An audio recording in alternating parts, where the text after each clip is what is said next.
नहमदुहु व नसल्ली अला रसूलिल करीम अम्मा बाद फ़ाऊज़ु बिल्लाहि मिनश शैतानिर रजीम बिस्मिल्लाहिर रहमानिर रहीम। मैं असदुद्दीन ओवैसी, जिसे लोकसभा का रुकन मुंतखब किया गया है, अल्लाह के नाम से हल्फ उठाता हूँ कि मैं भारत की आइन पर जो कानून के मुजब तय पाया है एतक़ाद रखूँगा, उसका वफ़ादार रहूँगा।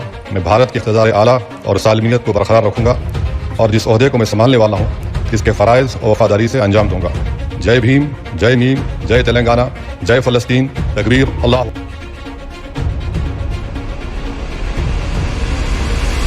जय फ़लस्तीन कहने पर बजरंग दल का आतंक मचाना ये दर्शाता है कि इनको फ़लस्तीन के लोगों की मौत पर जश्न मनाना है।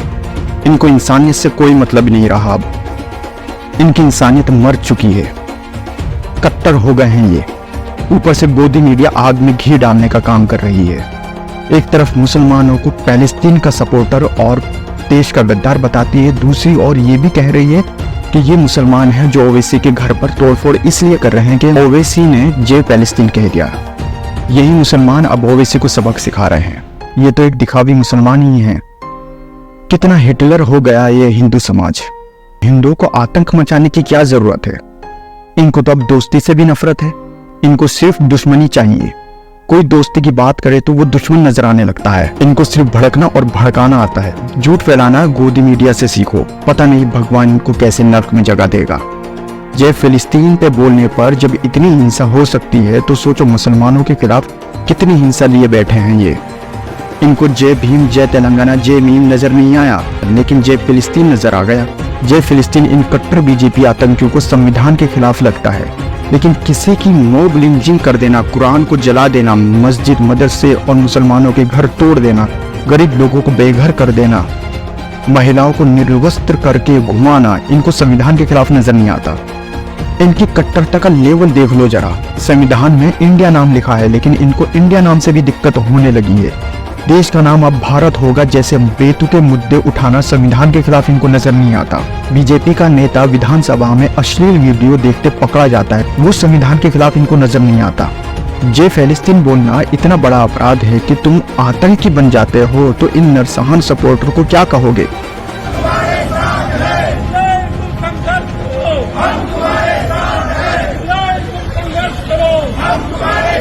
यहाँ तो उसी इजराइल को तुम सपोर्ट कर रहे हो जो गौ माता को खा जाते हैं।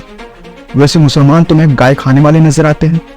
कट्टर हिंदू आतंकियों के हमलों पर गोदी मीडिया सरकार की कार्रवाई बता रही है। सरकार क्या गुंडागर्दी करने के लिए बनी है या सिर्फ निशाने पर मुसलमान ही है? गोदी मीडिया और बीजेपी के चमचों को बेहद खुशी होती है किसी मुसलमान को मुसीबत में देखकर। इनकी मानसिकता है कि मुसलमानों को जीने का हक नहीं, सिर्फ पैर की जूती बने रहे। इन कट्टर हिंदुओं की तो खुशी और उत्सव है फ़लस्तीन में मरने वाले मुसलमानों के, भूख से तड़पने वाले बच्चों की।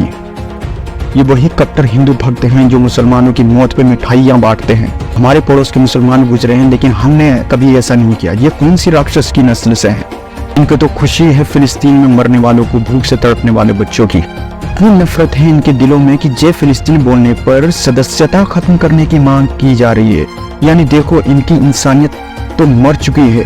ये पूरे पागल हो चुके हैं, बेरोजगार हो चुके हैं, इसलिए ये ऐसा आतंक मचा रहे हैं।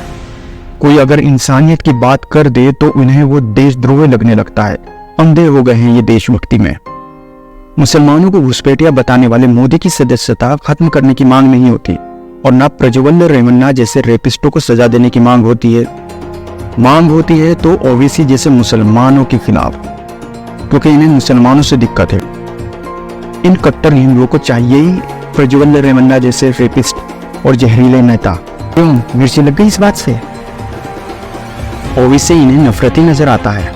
खुद गोदी मीडिया ने इतनी नफरत फैला दी है कि आज का कट्टर हिंदू ज़ॉम्बीज़ बन गया है, पागल हो गया है, मुसलमान के खून का प्यासा बन गया है। इसी गोदी मीडिया ने भड़काकर इतने खून करवा दिए हैं कि आज इनकी झोली में सिर्फ पाप के घड़े भरे पड़े हैं। अब जरा इनकी गुंडागर्दी देखो। ये हिंदू बजरंग दल का आतंकी हमला नहीं तो क्या है? अहिंसा की बात करने वाले हिंसा कर रहे हैं। इन कट्टर हिंदुओं में इतनी ही देशभक्ति है तो मणिपुर की हिंसा क्यों नहीं रोकी गई? क्यों देश की सुरक्षा के लिए बॉर्डर पे जाकर नहीं लड़ते? जय श्री राम बोलकर सिर्फ हिंदू धर्म को ही बदनाम करने का काम कर रहे हैं ये। इनके चेहरे की राक्षसी हंसी तो देखो। इनको सिवाय हिंसा करने के कोई काम नहीं। बेरोजगार हो गए, बस अपने नेताओं के इशारों पर चलने वाले पपेट बन गए हैं। किसी ने मानवता की बात क्या कर दी, इनको मिर्ची लग गई। फिलिस्तीन के सपोर्ट में एक शब्द क्या बोल दिया, इनके सीने जलने लगे, पेट में भगवा दर्द होने लगा। वैसे कहते फिरते हैं वसुदेवाय कुटुंबकम, कहने को बहुत कुछ है लेकिन अभी फिलहाल इतना ही। प्लीज शेयर करें, सब्सक्राइब करें और कमेंट करें। हाँ, डिस्क्रिप्शन जरूर देख लिया करें।